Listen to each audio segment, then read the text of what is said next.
Hello friends, आज हम psychology के क्वेश्चंस करेंगे जो इम्पोर्टेंट है और पुराने जो प्रतियोगिताएं परीक्षाएं थी उसमें भी आ चुके हैं। सबसे पहला क्वेश्चन है, सक्रिय अनुक्रिया अनुसिद्धांत के अंतर्गत अधिनियम संबद्ध है। तो इसका राइट आंसर है ब, अनुक्रिया उद्दीपक। नीचे एक छोटा नोट भी दे रखा है। सक्रिय स्किनर के सक्रिय अनुक्रिया अनुबंध सिद्धांत में पहले अनुक्रिया होती है और उसके बाद उद्दीपक होता है। तो ये स्किनर का सिद्धांत था। उसके अलावा और भी आपने पावलोव के, थायडेन के सिद्धांत पढ़े होंगे। सेकंड क्वेश्चन है, बार बार दोहराने से अधिगमन को बढ़ावा मिलता है। ये किस नियम की पुष्टि होती है या इससे किस नियम की पुष्टि होती है? तो सभी को पता है ये कि बार बार कोई चीज़ अगर हम दोहराएंगे यानी प्रैक्टिस करेंगे तो वो जल्दी सीखेंगे। तो इसका सही आंसर है अ। आंसर साथ में दे रखे हैं, आप चाहे तो इसे छुपा के भी कर सकते हैं एक बार। नवीन ज्ञान और नवीन प्रतिक्रिया का अर्जन करने की प्रक्रिया अधिगमन प्रक्रिया है। सबसे फेमस लाइन है ये, और ये लाइन है वुडवर्थ की। ब, निम्न में से किस परिवर्तन को सीखने की श्रेणी में रखा जाएगा? तो ऑप्शन है, व्यवहार में अपेक्षाकृत स्थायी परिवर्तन, परिपक्वता के कारण परिवर्तन, अभ्यास व अनुभूति हो दोनों से होने वाले स्थायी परिवर्तन, या व्यवस्था में परिवर्तन। तो इसका सही आंसर है अभ्यास व अनुभूति। यानी हम जो प्रैक्टिस करेंगे और जो हम अनुभव करेंगे, दोनों में से अगर हमारे अंदर कोई परिवर्तन होता है तो उसे हम सीखने की प्रक्रिया कहेंगे। अधिगम के प्रक्रम में अभिप्रेरणा सीखने वाले की प्रकृति को तेज बनाना, पुराने अधिनियम से नए अधिनियम को विभेदित करना, एक दिशीय रूप में सोचने में सीखने वालों को प्रस्तुत करना, नए सीखने वालों में अधिगम के रुचि सृजन करना। तो इसका अधिगम का प्रक्रम है कि नए सीखने वालों को अधिगमन के प्रति रुचि सृजन करना। द आंसर है इसका राइट। राजू खरगोश से डरता है और शुरू में खरगोश को राजू से दूर रखा जाता है। आने वाले दिनों में हर रोज खरगोश राजू के बीच की दूरी कम कर दी जाती है और अंत में राजू की गोद में खरगोश को रखा गया। राजू खरगोश के खेलने लगा। यह कैसा है, कैसा अधिनियम है? तो यह है शास्त्रीय अनुबंधन का सिद्धांत, जो पावलोव ने दिया था कि अगर कोई भी चीज़ हमें बार बार अनुकूलित की जाए तो हम उस हमारे पास ले जाए तो हम उससे अनुकूलित हो जाते हैं, हमें उस अडेप्ट हो जाता है हमारा नेचर। तो ऐसे ही पहले खरगोश से डरता था, अब धीरे धीरे वो नहीं डरता है। नेक्स्ट है, निम्न में से कौन सा उदाहरण अधिगम को प्रदर्शित करता है? तो इसी सारे ऑप्शन आप देख रहे हैं। तो इसमें जो हाथ जोड़कर अध्यापक को अभिवादन करना अधिगम को प्रदर्शित करता है। बाकी स्वादिष्ट भोजन वाला आपने पावलो का सिद्धांत दिया था, ये हमारी नॉर्मल प्रोसेस है, ये अधिगम नहीं है, हमें सीखना नहीं पड़ता, ये नेचर में आता है। हमारे चलना, भागना, फेंकना, ये सारी चीज़ें भी हम नेचर में होती है, अपने आप करते हैं। इसलिए असिद्धांत है कि ये सिखाना पड़ेगा हाथ जोड़कर अध्यापक को अभिवादन करना। अधिगम नियोजन वाले बालक के प्रकरण निम्न में से किस प्रकार की कमी आई? तो इसका सही आंसर है संख्या संबंधित सूचना याद करने में समय व दिशा की कम समझ। उसके बाद है नेक्स्ट, संज्ञात्मक योग्यता का उपयोग जीवन में किस क्षेत्र में होता है? तो इसका सही आंसर है उपयुक्त सभी, निर्णय लेने में, भविष्यवाणी करने में, समस्या समाधान, तीनों में ही हम इसका उपयोग करते हैं। पुनीत के विद्यालय में 26 जनवरी को पर्व मनाने की घोषणा हुई तो 26 जनवरी को पुनीत खुशी से तैयार होकर विद्यालय जा रहा था।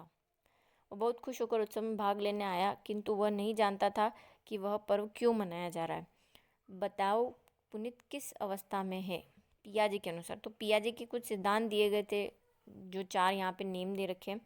संवेदी पेशीय सिद्धांत, पूरी संक्रिया अवस्था सिद्धांत, मूर्त सिद्धांत और औपचारिक प्रक्रिया सिद्धांत। तो उसे पता है कि जैसे छोटे बच्चे जो होते हैं नर्सरी एलकेजी में, वो जाते हैं और उन्हें पता होता है कि हम 26 जनवरी मनाने जा रहे हैं, आज फंक्शन है, कोई स्कूल में प्रोग्राम है, लेकिन उन्हें सही ज्ञान नहीं होता है।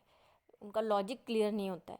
तो ये जो अवस्था होती है वो होती है पूर्व संक्रिया अवस्था, जो सेकेंड स्टेज है। फर्स्ट वाली संवेदी है, उसके बाद पूर्व संक्रिया, फिर थर्ड वाली मूर्त होती है, और सबसे लास्ट वाली जो है औपचारिक। तो वह सही है। पियाजे के अधिनियम के संज्ञात्मक सिद्धांत के अनुसार वह प्रक्रिया जिसके द्वारा संज्ञात्मक संरचना को संशोधित किया जाता है कहलाती है।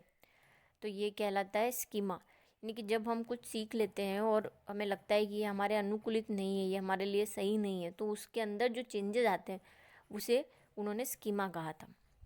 बच्चों के चिंतन में जीवनवाद और आत्म केंद्रितता जैसे दोष निम्नलिखित में से किस अवस्था में पाए जाते हैं? तो ये है प्राक संक्रिया अवस्था। वही पूर्व संक्रिया अवस्था को ही प्राक संक्रिया अवस्था कहा गया है, जो ऊपर ऑप्शन आया था।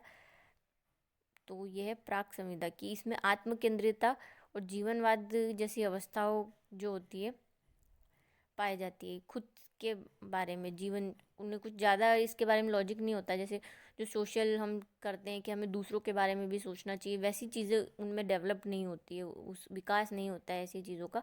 उस टाइम में वो खुद सेल्फ केंद्रित होते हैं, खुद का सोचते हैं। बच्चों में आपने देखा ही होगा, वो शेयरिंग नहीं करते हैं, हर चीज़ उन्हें उस में रहता है कि उसे ज़्यादा है दिया है, मुझे कम दिया है, वैसी वाली चीज़ें। पियाजे के अनुसार निम्न में से किसे बच्चों के चिंतन का एक महत्वपूर्ण साधन नहीं माना जाता? तो इसका आंसर है भाषा। क्योंकि बच्चों भाषा नहीं समझते, उनकी अपनी एक ओन लैंग्वेज होती है भाषा, वो बाद में सीखते हैं जब पढ़ते हैं। बाकी वो आसपास जो भी बोली जाती है, चीज़ें बोली जाती है, वो समझते हैं। भाषा उन्हें स्कूल में जाके पता चलती है कि भाषा क्या है, का लगना चाहिए, की लगना चाहिए, बहुवचन है, एक वचन है, कौन स्त्रीलिंग है, कौन पुल्लिंग है। तो ये सारी चीज़ें वो बाद में सीखते हैं, पहले वो सिर्फ बोलना सीखते हैं। तो इसका सही आंसर होगा भाषा।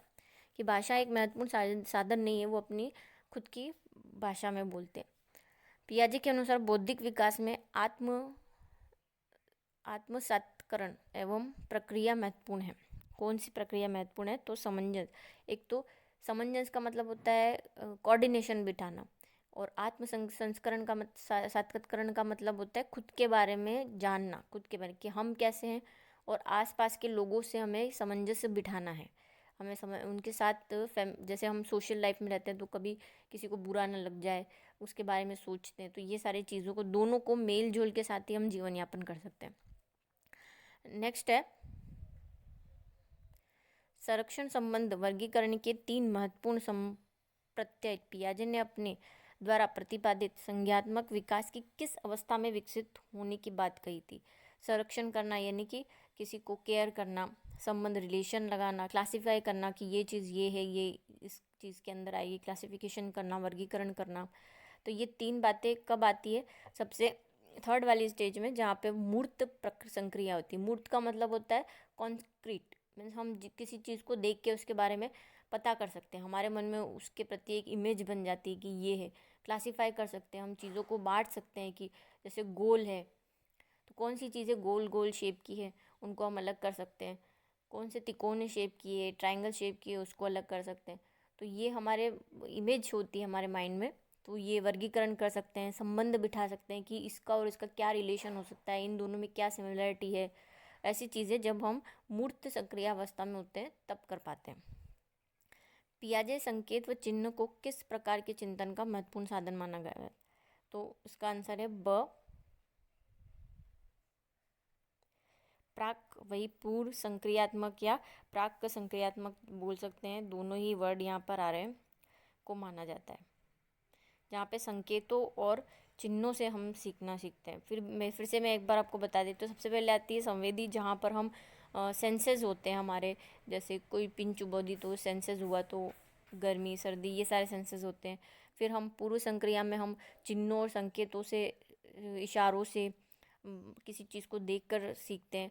उसके बाद मूर्त में हमारी इमेज बन जाती है कि अगर हमने कोई गाय बोला किसी ने, तो हमारे माइंड में गाय की एक इमेज है, वो पूरी तरह से बन जाती है। और औपचारिकता में हम लॉजिकल सोचने लग जाते हैं, उस चीज़ के बारे में, उस समस्या के बारे में, सारी चीज़ों को थिंकिंग करने लग जाते हैं, चिंतन करने लग जाते हैं। तो ये 4 हैं। इसमें बहुत सारे क्वेश्चंस भी आते हैं। पियाजे के अनुसार किस अवस्था में किशोरों का चिंतन अधिक लचीला हो जाता है और किस समस्या का समाधान काल्पनिक रूप से सोचकर कर सकते हैं? तो अभी मैंने आपको बताया कि हम चिंतन करने लगते हैं लास्ट वाली स्टेज में, और वो है औपचारिक प्रक्रिया की अवस्था। लास्ट है पियाजे के अनुसार वह अवस्था जिसमें व्यवहार का निर्धारण अधिकतम परिवर्त प्रक्रियाओं द्वारा किया जाता है।